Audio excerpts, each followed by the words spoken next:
Salut à tous.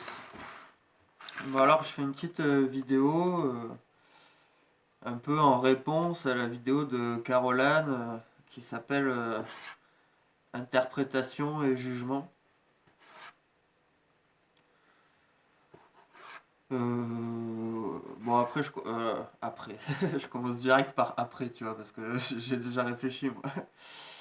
Euh, alors je comprends son point de vue qui est un point de vue personnel, c'est son point de vue par rapport à son existence. Tu vois, les autres viennent faire des affirmations sur sa propre personne qui sont plus ou moins vraies, plus ou moins faux, en fait, peu importe, ça reste une interprétation. Et ils émettent un jugement. Ouais, toi tu es de gauche, toi tu es lesbienne parce que tu as les cheveux courts, patati patata. Et plus ou moins par cette vidéo, j'ai envie d'expliquer que dans un sens, euh, c'est logique de réfléchir. Enfin, sa, sa rébellion par rapport à ce phénomène est assez logique et à la fois illogique. C'est pas contre toi, Caro, tu sais que je t'aime bien, mais voilà, j'ai envie de répondre et j'avais pas envie de taper un commentaire de 50 000 pages. En fait, pour moi, l'humain est fondamentalement comme ça, en fait. C'est normal que l'humain réagisse comme ça. Et après, du coup, c'est pas normal que du coup tu dises à l'humain, faut pas que tu juges, faut pas que tu catégorises, faut pas que tu mettes dans une case. C'est ce passage-là, principalement, qui me semble un peu aberrant.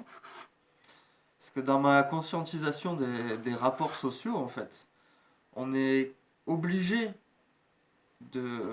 En fait c'est naturel et même, je dirais, optimisé dans un certain sens de réfléchir comme ça. Pour plusieurs facteurs. Déjà, il y a un facteur, c'est l'économie d'énergie. L'humain cherche toujours à économiser son énergie. Une autre façon de le dire, l'humain cherche toujours à rentabiliser son énergie. Donc s'il peut euh, effectuer un jugement sur une personne, ça lui permet de se positionner et d'avancer. Après, je ne dis pas que le jugement il est valide ou invalide, mais au sens personnel, euh, pour la personne qui émet le jugement, c'est extrêmement utile parce que ça lui permet d'être dans l'action. Dans le cas présent, il te juge, donc ça lui permet de savoir s'il continue à te regarder ou pas, par exemple. Après, de là à ce qu'il ouvre sa gueule et qu'il vienne t'exposer son jugement, j'avoue, c'est un peu inutile. Et ça, c'est un peu la maladie moderne aussi, de venir exposer son jugement. Tu vois, c'est comme quand tu dis, venez pas perdre votre temps dans les commentaires à me défendre. Ça, je conçois tout à fait. Là-dessus, tu as parfaitement raison. Euh, qui ferment leur gueule, tu vois.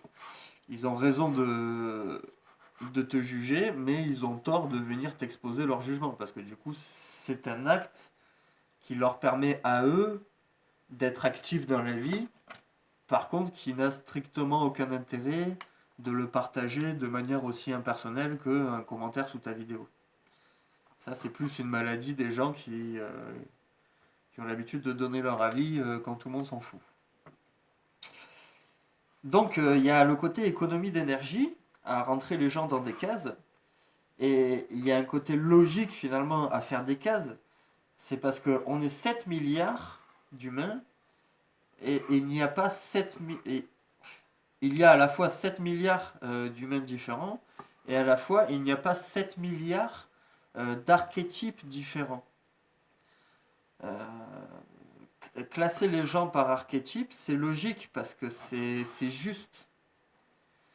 Euh, Classer les gens en fonction de leur apparence, du genre tu te coupes les cheveux, tu mets les cheveux bleus, eh ben la plupart des gens qui ont les cheveux courts et qui vont avoir les cheveux bleus, dans l'expérience visuelle qu'on a, on va souvent penser aux LGBT, on va penser à ces causes-là, parce que ces gens revendiquent leur archétype en l'extériorisant physiquement et se retrouvent, j'ai pas envie de faire des généralités, mais je pense que vous voyez ce que je veux dire.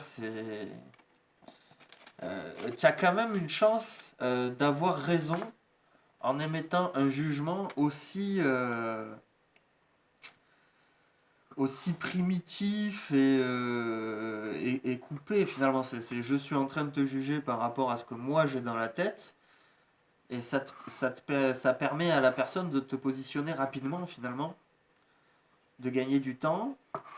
Et finalement, je pense que, bon ça sera mon avis personnel, je pense qu'à plus de 51% de chance, il va tomber juste en fait. Le problème, c'est quand on fait partie des gens euh, marginal, des gens marginaux plutôt. Quand on fait partie des marginaux, comme toi, je te classe dans la catégorie des marginaux, et moi aussi, par exemple, je me classe dans la catégorie des marginaux. Justement, en fait, on va échapper régulièrement à ces 51%, qui sont le minimum hein, pour moi. En fait, je pense que c'est un peu plus, tu vois, de chances de tomber juste dans ces jugements. Parce qu'au final, moi aussi, je fais des cases, moi aussi, je fais des raccourcis sur, sur des espèces d'appartenances qui vont être littéralement exprimées par des signes visuels. Tu vois, les cheveux longs pour le métalleux, comme tu dis. Bon, après, tu vois, cheveux longs comme le métalleux avec le t-shirt Iron Maiden, tu vois. À un moment donné, le classer dans la case, c'est un métalleux. T'as quand même vachement de chances de pas te tromper, tu vois. Mais tout dépend du concept personnel que tu as de qu'est-ce qu'un métalleux. Si un métalleux, c'est un abruti qui boit des bières et qui ne vit que pour aller dans les concerts, c'est clair que tu as une vision vachement rétrécie de ce qu'est un être humain finalement. Et ce que je veux dire, c'est que c'est normal de mettre les gens dans des cases, parce que si on mettait personne dans des cases, qu'on ne jugeait personne sur l'apparence physique, en fait, on ne pourrait euh, prendre des décisions qu'à partir du moment où on connaît réellement les gens. Mais sachant qu'on est capable qu'on est forcé de côtoyer beaucoup plus de personnes que ce qu'on est capable de les rencontrer réellement, en fait, on serait profondément inactif euh, par manque de décision dans nos vies. Le problème, c'est que voilà, quand tu fais partie des marginaux ou des cas à part, hein, on va dire le 10-20% des gens qui vont afficher des codes qui ne les représentent pas, eh ben, c'est que justement la plupart des gens vont avoir tort sur toi.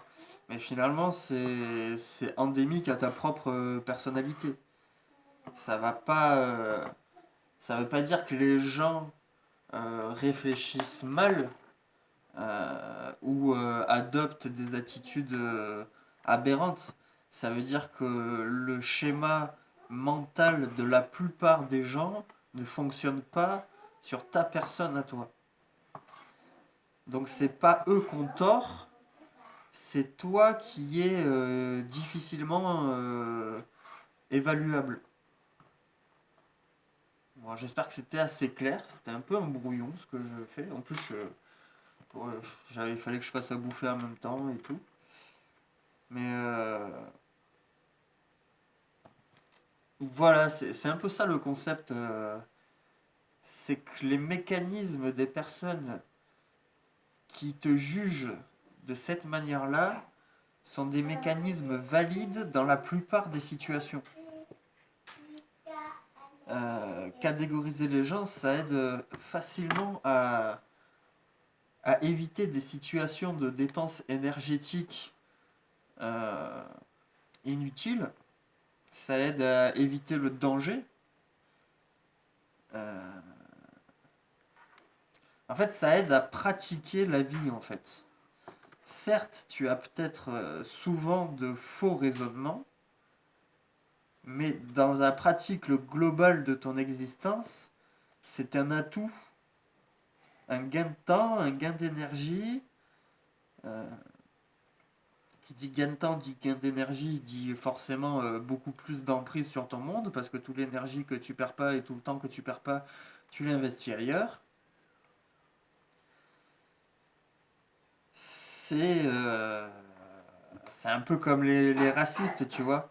Quand ils ont déterminé qu'ils préféraient être nationalistes ou ce genre de choses, ils commencent à plus trop s'embarrasser du cas par cas. Ils les foutent tous dans le même panier. Et c'est une forme d'économie d'énergie en fait.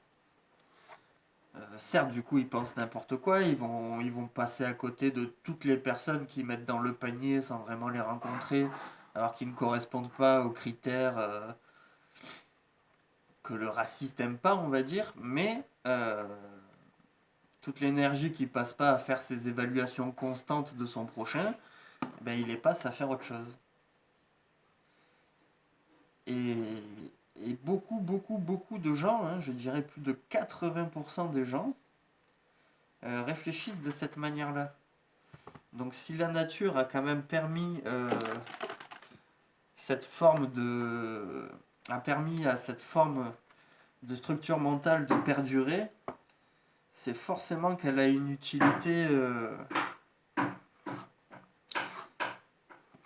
C'est comme quand moi, tout comme toi, je vais trouver la plupart des gens cons. Enfin, en tout cas, avant, je trouvais tous cons. Un jour, je me suis rendu compte que c'est pas qu'ils étaient cons, c'est que j'étais un peu plus logique qu'eux. C'est que je gérais un peu mieux ma vie, mes interactions qu'eux. Donc finalement, je j'ai compris que c'est pas eux qui manquaient de l'intelligence, c'est surtout moi qui en avais. Et je peux pas reprocher à quelqu'un d'autre de pas être moi. Et toi, si tu as travaillé l'art de ne pas juger, de ne pas émettre, de ne pas caser les gens,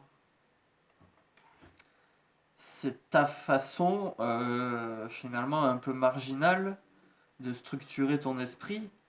Et il ne faut pas reprocher aux autres de garder le schéma classique, standard, le plus répandu en fait.